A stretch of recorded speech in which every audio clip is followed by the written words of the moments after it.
เบาบอลเบาขอเบาหน่อย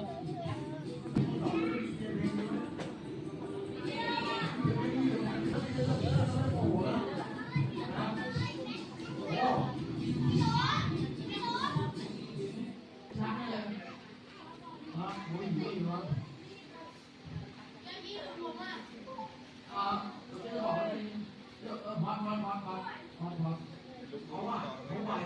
เราพยายามทำอะไรที่เขาคาดไม่ถึงไปก็พิชช็อตของตันมาใช้ก็ได้นะครับเอ็กโปรเตอะไรแปลงเลยนะอะไรนะแต่เขาไม่ต้องคาดถึง